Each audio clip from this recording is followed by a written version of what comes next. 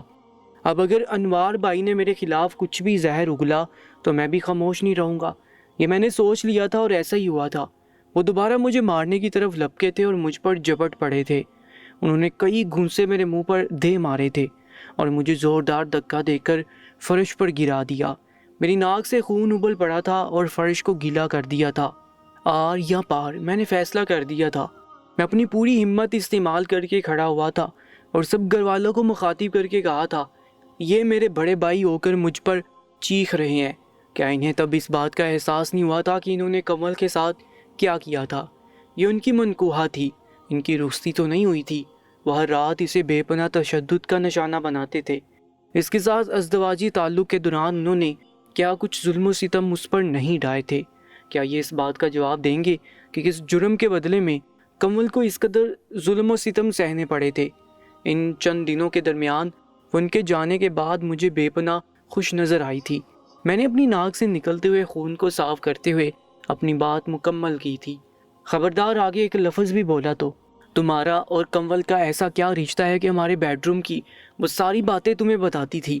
بتاؤ ابرار، بتاؤ کمل کو ایسی کیا ضرورت پڑ گئی کہ وہ ہر بات تمہیں آ کر بتاتی تھی؟ یہ میاں بیوی کا معاملہ تھا تو تم کیوں بیچ میں پڑے تھے؟ ضرور تمہاری نیت شروع سے ہی اس پر خراب تھی۔ انوار بھائی کا غصہ آسمان کو چھو رہا تھا اور ان کے منہ سے کف اڑ رہے تھے۔ خبردار، اب دونوں میں سے کسی نے ایک لفظ بھی منہ سے نکالا تو خاموش ہو جاؤ سب، یہ تمہارے باپ کا حکم ہے۔ اس پورے عرصے میں ابو پہلی دفعہ بولے تھے جو اب تک خاموشی سے سب سنتے آئے تھے، لیکن ہم دونوں جذبات کی روح میں اتنے زیادہ بہرے تھے کہ پہلی بار ہم نے ابو کے حکم کی خلاف ورزی کی تھی، ان کی بات نہیں مانی تھی۔ میں آج اسے نہیں چھوڑوں گا، میں آج اس کو قتل کر کے رہوں گا۔ میری منقوہ کو بری نظر سے دیکھا اس نے کیسے؟ میری منقوہ پر بری نیت رکھی کیوں آخر؟ کیوں؟ اس نے میری بیوی کو میرے خلاف ورگلایا اور وہ اس کے ساتھ رنگ رلیاں مناتے ہوئے چھت پر پکڑی گئی۔ کیوں کیا تم نے ایسا؟ انوار کو یقین نہیں ہو رہا تھا کہ کمل نے ان کے ساتھ کی نفی کر کے ان پر مجھے ترجیح دی تھی، کیونکہ آپ نے جو زخم مجھے دیے ہیں اس زخم کی بھرپائی میں نے کی ہے۔ آپ نے جو ظلم و ستم کیے ہیں، جو تشدد آپ نے اس پر کیا ہے، ان سب کا مرہم میں نے اسے دیا ہے۔ تب کہاں تھے آپ جب وہ ساری ساری رات روتی رہتی تھی، آپ کے دیے ہوئے زخموں سے بری ہوئی تھی؟ آج جب اسے اپنے درد کا مداوا ملا ہے تو آپ سے برداشت نہیں ہو رہا۔ میں بھی چپ رہنے والا نہیں تھا، دو بدو جواب دے رہا تھا۔ میں اعتراف کر رہا تھا کہ ہاں، میں نے کمل پر دل ہار دیا تھا، لیکن اس پورے عرصے میں کمل خاموش رہی تھی، وہ کچھ بھی نہیں بول رہی تھی۔ شاید وہ تمام لوگوں کا لحاظ کر کے ایک طرف خاموش کھڑی رہ گئی تھی۔ اس بار انوار بھائی نے مجھ سے کچھ بھی نہیں کہا تھا، بلکہ مجھ پر ٹوٹ پڑے تھے اور میری درگت بنا ڈالی تھی۔ مجھے اس قدر انہوں نے مارا تھا کہ مجھے لگ رہا تھا کہ میرے جسم سے جان نکل جائے گی، لیکن میں پھر بھی پیچھے ہٹنے والا نہیں تھا۔ میں نے محبت کی تھی، سچی محبت کی تھی، درد کو سمیٹا تھا، اس کو مرہم دیا تھا۔ اب میں کیسے پیچھے ہٹ سکتا تھا؟ اب مجھے جتنا بھی مار لیں، میں اب کمل سے دستبردار نہیں ہوں گا۔ میں سب کے سامنے اعتراف کرتا ہوں کہ میں کمل سے محبت کرتا ہوں، بے پناہ محبت کرتا ہوں، اور ہمارے درمیان معاملات محبت سے بھی کئی زیادہ آگے ہیں، اور میں اس کا اظہار برملا کر رہا ہوں۔ اب میں چاہتا ہوں کہ آپ اسے طلاق دیں اور خود کو اس بے جوڑ رشتے سے نجات دلائیں۔ بالآخر بلی تھیلے سے باہر آ گئی تھی اور میں نے برملا اعلان کر دیا تھا کہ میں کمل سے محبت کرتا ہوں، شدید محبت، اور ہم دونوں کے درمیان محبت سے بھی زیادہ آگے کا تعلق بن گیا ہے جسے اب جٹلایا نہیں جا سکتا۔ حرام خور، تیری اتنی ہمت، تم مجھے بتائے گا کہ میں اپنی بیوی کو طلاق دوں؟ انوار بھائی نے میرا گلا دبانا شروع کر دیا تھا۔ اس بار میں نے بھی ان کا گریبان پکڑ لیا تھا اور ہم دونوں ایک دوسرے سے گتھم گتھا بری طرح پیٹ رہے تھے۔ ابو ہمیں چھڑوا رہے تھے اور ہم بے قابو بیل کی طرح ایک دوسرے پر چڑھائی کر رہے تھے۔ اسی دوران خوبصورت نسوانی ہنسی گونجی تھی اور تالیوں کی آواز میں ہم دونوں کی توجہ اپنی جانی مبذول کروائی تھی۔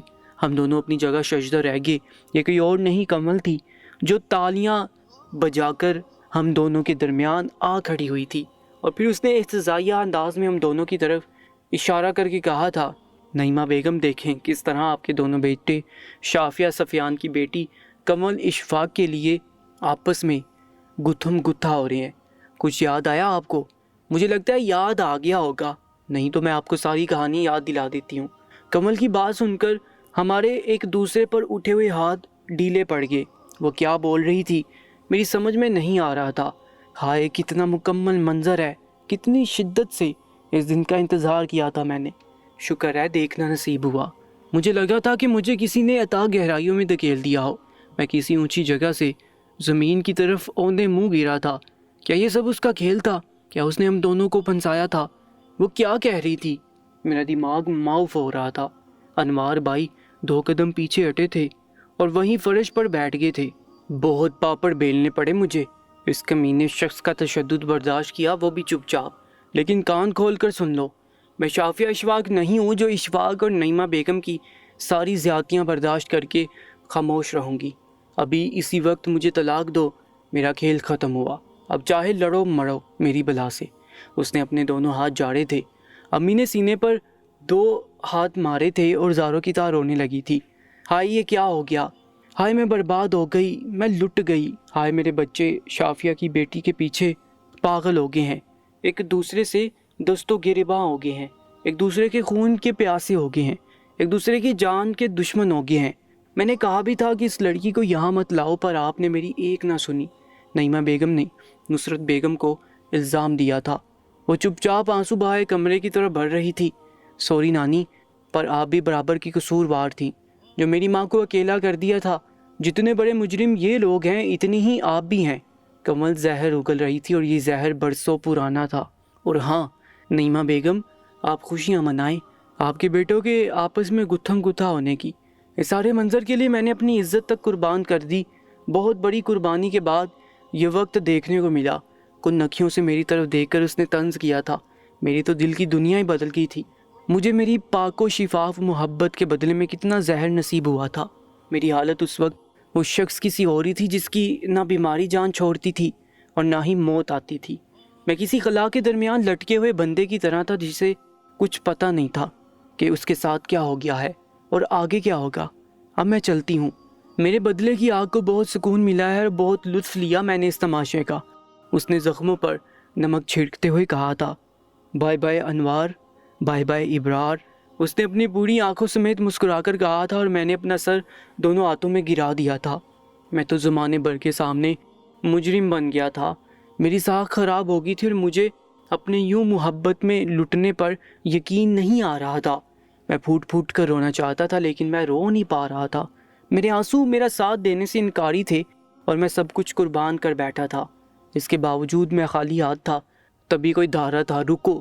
انوار بھائی اٹھ کھڑے ہوئے تھے اور دھیمی شکستہ آواز میں کمل سے کہا تھا۔ وہ رکی تھی لیکن مڑی نہیں تھی۔ میں تمہیں طلاق دیتا ہوں، طلاق دیتا ہوں، طلاق دیتا ہوں، وہ کہہ کر رکے نہیں تھے۔ لمبے لمبے ڈگ بھرتے ہوئے کمرے کی طرف بڑھ گئے تھے۔ کمل اپنے کمرے کی طرف بڑھی تھی اور پھر سوٹ کیس اٹھا کر باہر کی طرف قدم بڑھا دیے تھے۔ میں خالی خالی نگاہوں سے اسے جاتے دیکھتا رہا۔ امی شرمندہ شرمندہ سی شکست خوردہ سی دادی کے پاس آئی اور دادی نے انہیں جھٹک دیا تھا۔ یہ سب تمہارا کیا درا ہے، جو اولاد کی صورت تمہارے سامنے آیا ہے۔ کمل نے کچھ غلط نہیں کیا، بلکہ اس نے تو 1% بھی اس تکلیف کا بدلہ نہیں لیا جس میں وہ بچپن سے گزرتی آئی ہے۔ یہ کہہ کر دادی بغیر امی کا سہارا لیے کمرے کی طرف چلی گئی تھی۔ میں وہیں بیٹھا رہا تھا۔ میری ناک سے نکلا خون خشک ہو چکا تھا۔ پھٹے کپڑے اب بھی تن پر موجود تھے۔ صبح کی روشنی پھیل گئی تھی اور میں اب تک یہ یقین نہیں کر پا رہا تھا کہ وہ جا چکی ہے۔ وہ ہمیشہ ہمیشہ کے لیے میری زندگی سے جا چکی ہے، کبھی نہ لوٹ کر آنے کے لیے۔ اشفاق صاحب نے شافیہ بیگم کے لیے زندگی ہر طرح سے تنگ کر دی تھی۔ انہوں نے انہیں کمرے میں بند کر دیا تھا، انہیں 3 دن تک بھوکا پیاسا رکھا تھا، یہ جاننے کے باوجود بھی کہ وہ امید سے ہیں۔ ان کا یہ گھنونا فعل تو کسی جانور سے بھی بدتر سلوک تھا، لیکن وہ اپنے کہے پر ثابت قدم رہی تھی اور انہوں نے اس بچے کو پیدا کرنے کا جو عزم کیا تھا وہ کمزور نہیں پڑا تھا، یہاں تک کہ انہیں آسائشوں والے کمرے سے نکال کر کال کوٹری جیسے کمرے میں لا پٹکا تھا۔ پھر بھی وہ اس بچے کی خاطر ہر قسم کے امتحان سے گزرنے کے لیے تیار تھی۔ اشفاق صاحب کے مظالم بھی ان کا کچھ بھی نہیں بگاڑ سکے تھے، یہاں تک کہ اشفاق صاحب تھک چکے تھے، انہوں نے ہار مان لی تھی اور شافیہ بیگم کو دوبارہ کمرے میں لے آئے تھے۔ اور اسی وقت ان کی طبیعت خراب ہوتی انہیں ہسپتال لے جایا گیا، جہاں انہیں خبر سنائی گئی کہ ان کا بچہ بے حد کمزور ہے، یہاں تک کہ ان دونوں کی جان جا سکتی ہے، لیکن انہوں نے بچے کو پیدا کرنے کا فیصلہ کیا تھا، چاہے ان کی جان ہی کیوں نہ چلی جائے۔ اور اللہ پاک نے ان پر کرم کیا تھا، وہ دونوں انتہائی مظالم کے بعد بھی جسے اللہ رکھے اسے کون چکھے کی مثال بنی ہوئی تھی۔ انہوں نے ایک پھول سی بیٹی کو جنم دیا جس کا نام انہوں نے کنول رکھا تھا۔ وہ ان کے لیے کنول ہی تو تھی، ان کے اندھیر دنوں میں کیچڑ کا ایک پھول۔ اشفاق صاحب کا دل ابھی نرم نہیں ہوا تھا، وہ انسان کی شکل میں ایک پتھر تھے، اور شافیہ بیگم سے محض 9 سالوں سے اس ایک بات کا بدلہ لے رہے تھے کہ انہوں نے ان کی نعیمہ بیگم کی پسندیدگی اور محبت کے باوجود کیوں ان سے شادی کی اور ان سے علیحدگی اختیار نہیں کی۔ بس اسی بات کا وہ ان سے ستم در ستم بدلہ لے رہے تھے۔ کنول اب بڑی ہو گئی تھی اور ماں اور باپ دونوں کے روپ میں صرف اپنی ماں شافیہ کو پایا تھا۔ اسے یہ بتایا گیا تھا کہ اس کے پاپا اس دنیا میں نہیں ہیں اور اشفاق صاحب اس کے انکل ہیں۔ وہ 10 سال کی ہو چکی تھی جب اسے حقیقت کا علم ہوا تھا، اور اس کی ماں نے اسے آخری سانسوں کے درمیان بتایا تھا کہ اشفاق صاحب ہی اس کے والد ہیں۔ وہ دن اس کی زندگی کا سیاہ ترین دن تھا، کیونکہ وہ انہیں دل ہی دل میں جلاد انکل پکارتی تھی۔ وہ اسے اکثر و بیشتر ڈانٹا کرتے اور اسے ان کے سامنے نہ آنے کا کہا کرتے۔ وہ وجہ سمجھ نہیں پائی تھی، لیکن آج ماں کی زبانی ساری وجوہات کا علم ہو گیا تھا۔ وہ 10 سال کی بچی شدید ٹراما سے گزری تھی اور مسلسل گزر رہی تھی۔ اس کی زندگی تو کسی کیچڑ زدہ پھول سے بھی زیادہ بری تھی۔ اس نے ہمیشہ ماں کو روتے ہوئے دیکھا تھا، لیکن بے پناہ محبت پائی تھی، وہ بھی صرف ماں سے۔ اشفاق صاحب نے اس کے باپ ہوتے ہوئے بھی کبھی اسے پیار نہیں کیا تھا، کبھی اس کا نام لے کر نہیں بلایا تھا، کبھی اسے محبت بھری نظروں سے نہیں دیکھا تھا۔ اسے پتہ ہی نہیں تھا کہ باپ کی محبت کیا ہوتی ہے۔ اشفاق صاحب نے اسے کبھی باپ کی محبت تو کیا، کبھی انسانیت کی محبت سے بھی نہیں دیکھا تھا۔ پھر شافیہ بیگم بھی اللہ کو پیاری ہو گئی اور کنول بالکل اکیلی رہ گئی۔ تب اشفاق صاحب نے فوراً دوسری شادی رچا لی تھی، اور اس نے اپنی خاموش نظروں سے اپنی ماں کی جگہ کسی اور کو لیتے ہوئے دیکھ لیا تھا۔ اب ستیلی ماں کے ظلم کا دور شروع ہوا تھا۔ وہ اشفاق صاحب کے سامنے اسے کال کوٹری میں بند کر دیتی اور ان کے آنے سے پہلے کھول دیتی۔ اسے کھانا بھی نہیں دیتی تھی، یہاں تک کہ وہ سوکھ کر ہڈیوں کا ڈھانچہ ہو گئی تھی۔ تب ملازماؤں نے، جنہوں نے شافیہ بیگم کا نمک کھایا تھا، انہوں نے منہ کھولا تھا کہ کنول کے ساتھ یہاں کیا سلوک کیا جاتا ہے۔ وہ 11 سال کی بچی کھانا پینا، ہنسنا کھیلنا، سونا سب کچھ بھول گئی تھی، بس خالی حالی نگاہوں سے دیواروں کو تکتی رہتی اور مما مما کہہ کر مدھم آواز میں پکارا کرتی۔ تب اشفاق صاحب کی آنکھیں کھلی تھی اور وہ زاروں کی طرح رو پڑے تھے۔ ان کی بچی بالکل ختم ہو گئی تھی، بس صرف سانس باقی تھا۔ انہوں نے خواب میں شافیہ کو اپنے سر میں مٹی ڈالتے ہوئے دیکھا تھا اور اتنے سالوں کی محبت جاگ اٹھی تھی۔ انہوں نے اس کے علاج کے لیے بہترین ہاسپٹل میں داخل کروا دیا تھا، جہاں وہ پورا 1 سال زیر علاج رہی تھی اور دوبارہ اسے نئی زندگی ملی تھی۔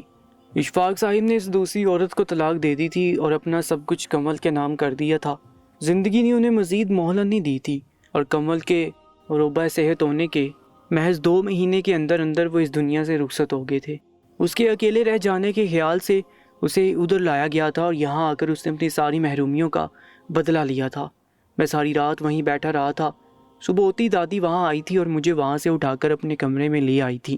میں دادی کا لاڈلا تھا، وہ مجھے کیسے بھول سکتی تھی۔ انہوں نے میرا زخم صاف کیا تھا اور مجھے دوسرے صاف ستھرے کپڑے پہننے کو دیے۔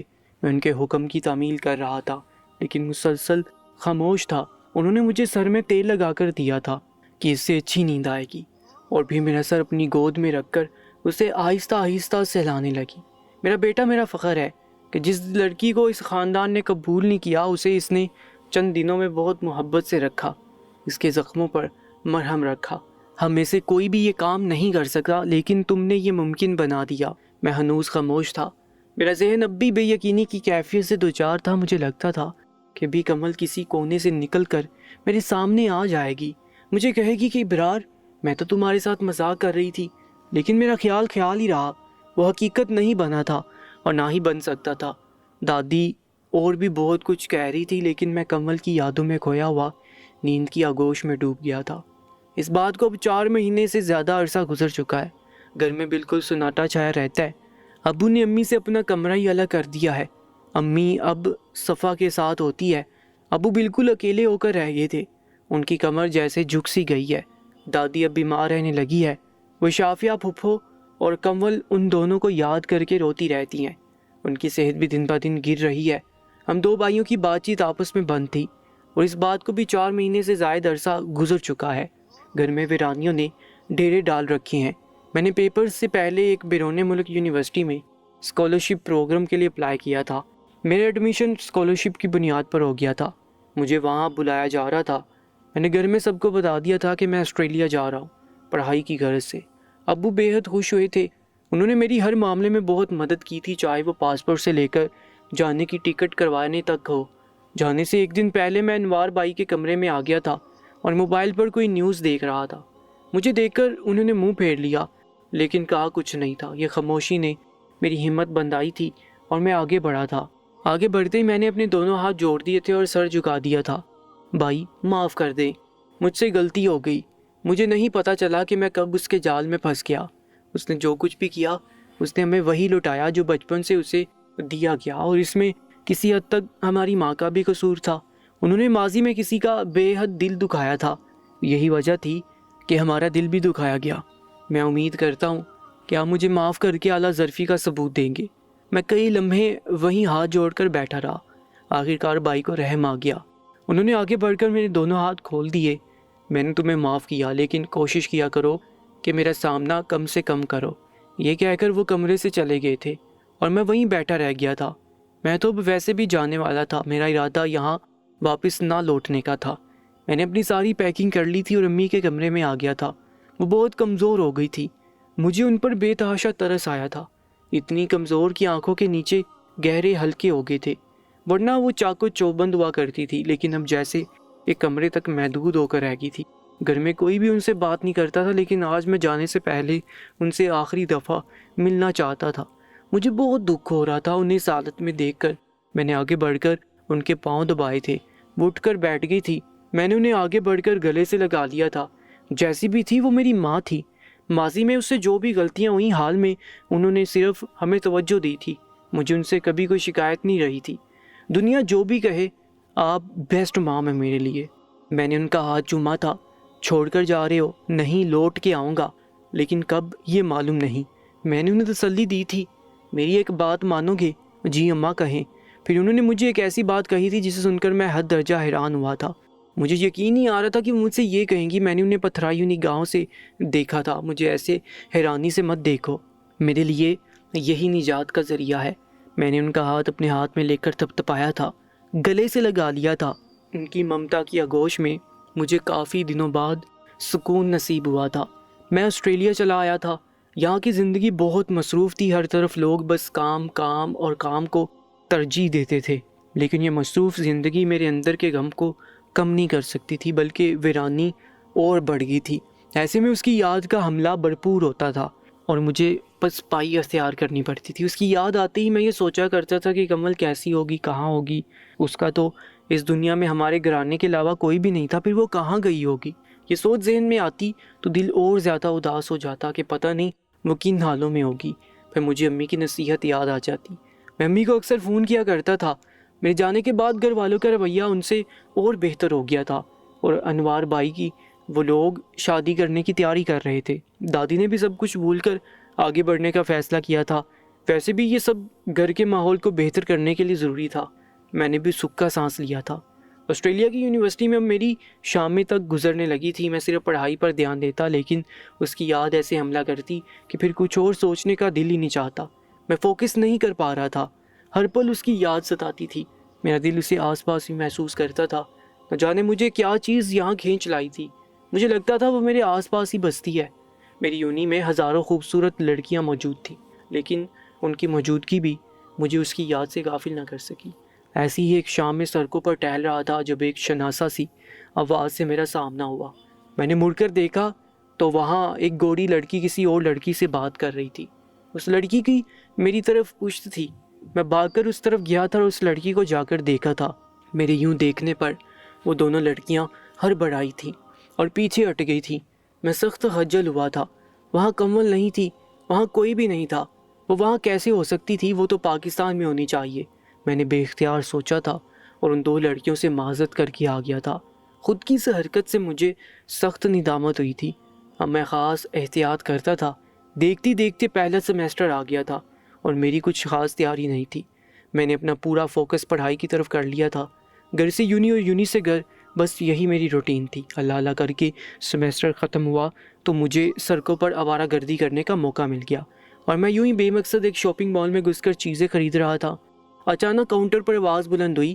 میں اس طرف گیا تھا، وہاں کیشیئر کسی لڑکی سے کچھ بحث کر رہی تھی۔ شاید اس کا کارڈ کام نہیں کر رہا تھا اور کیش اس کے پاس کم تھا۔ میں نے آگے بڑھ کر معاملہ پوچھا تھا۔ میرا اندازہ درست تھا، اس لڑکی کے پاس کیش کم تھا۔ میں نے پوچھ کر ادائیگی کی تھی۔ میں نے ابھی تک مڑ کر اس لڑکی کو نہیں دیکھا تھا۔ جیسی ادائیگی کر کے میں مڑا تھا، میری نظر پلٹنا بھول گئی تھی۔ میں اسے لاکھوں لوگوں میں پہچان سکتا تھا۔ میری نظر جھوٹی نہیں ہو سکتی تھی، دھوکہ نہیں ہو سکتی تھی۔ وہ وہی تھی، ہاں وہی تھی جس نے میرے دل کا چین لوٹ لیا تھا، جس نے مجھے کہیں کا نہیں چھوڑا تھا، جس نے میرے ہوش اڑا دیے تھے، جس نے مجھے سارے جہاں میں اداس اور اکیلا کر دیا تھا۔ ہاں وہ کمل ہی تھی، وہی کمل تھی جس سے میں نے ٹوٹ کر محبت کی تھی، جسے میں کبھی بلا ہی نہیں سکا تھا، ایک لمحے کے لیے بھی نہیں۔ اس نے میری طرف دیکھا تھا اور مجھے شکریہ کہہ کر باہر نکل گئی تھی۔ مجھے ایک دم سے جیسے ہوش آیا تھا اور میں اس کے پیچھے بھاگا تھا۔ اب پتہ نہیں اسے مجھے پہچانا بھی تھا کہ نہیں، اس کے لیے تو شاید میں ایک کھیل تھا، وہ شاید مجھے بلا بھی چکی ہو۔ یہ سوچ کر میرے قدم سست پڑ گئے تھے۔ اچانک مجھے میری اماں کی نصیحت یاد آئی تھی اور میرے قدم تیز ہو گئے تھے، یہاں تک کہ وہ ایک پارک میں داخل ہوئی تھی اور میں اس کے پیچھے ہی داخل ہوا تھا۔ شاید وہ اس ساری صورتحال سے گھبرا گئی تھی، اس لیے بینچ پر سامان رکھ کر اپنا سر اپنے ہاتھوں میں گرا دیا تھا۔ میں بغیر آواز کی اس کے برابر میں اسی بینچ پر بیٹھ گیا تھا۔ تھوڑی دیر بعد اس نے مڑ کر مجھے دیکھا تھا اور ہم دونوں کی نظریں ملی تھی، اور کافی دیر تک ہم دونوں ایک دوسرے کی آنکھوں میں یوں ہی بغور دیکھتے رہے۔ اس کے بعد سب سے پہلے چھلکنے والی آنکھ میری تھی، اور دوسری طرف آنسوؤں کی برسات نے مجھے اطمینان دلا دیا تھا کہ اسے میں یاد ہوں۔ وہ مجھے نہیں بولی، تم کیسے؟ کچھ بھی مت بولو۔ میں نے اس کے لبوں پر انگلی رکھ کر کچھ بھی کہنے سے روک دیا تھا۔ وہ سر جھکا کر رو دی تھی۔ اس کی حالت بھی میرے جیسی ہی تھی، ٹوٹی ہوئی، بکھری ہوئی، اس کی بری آنکھیں ویران تھی۔ میں تمہیں کبھی نہیں بلا سکی، میں نے تمہاری یاد کا دامن کبھی چھوڑا ہی نہیں، مجھے معاف کر دو، تم ہم سب کو معاف کر دو۔ میں نے اس کے آگے ہاتھ جوڑ دیے تھے، ایسا نہ کرو، تم میرے درد کے درماں ہو۔ اس نے میرے بندھے ہوئے ہاتھ کھول دیے اور میں نے اس کے ہاتھ تھام کر کپ کپاتے ہونٹوں سے بوسہ دیا تھا۔ وہ روتے ہوئے ہنستی تھی اور یوں لگا تھا جیسے کڑی دھوپ میں بارش ہو گئی ہو۔ میری کمل بنو گی، میں تمہاری ہی تو ہوں، مجھ سے شادی کرو گی؟ وہ جھینپ کر خاموش ہو گئی تھی۔ ہاں، کافی دیر بعد اس نے رضامندی ظاہر کر دی تھی، چلو آؤ، لیکن کہاں، ایک نئی زندگی کی شروعات کرنے۔ میں نے ہاتھ آگے بڑھایا تو اس نے میرا ہاتھ تھاما، ہم دونوں آگے بڑھے۔ اماں نے مجھے کہا تھا کہ جب کبھی تمہیں کمل ملے تو مجھ سے میرے لیے معافی مانگنا۔ میں نے اسے کہا تھا میرا بدلہ پورا ہوا تو میں نے انہیں معاف بھی کر ہی دیا تھا۔ اس نے نظریں جھکا کر کہا تھا، اگلے جمعے والے دن میں ہمارے بابرکت نکاح کا اہتمام کروں گا، آپ آئیں گی نا؟ میری شرارت پر وہ بے تحاشا ہنسی تھی۔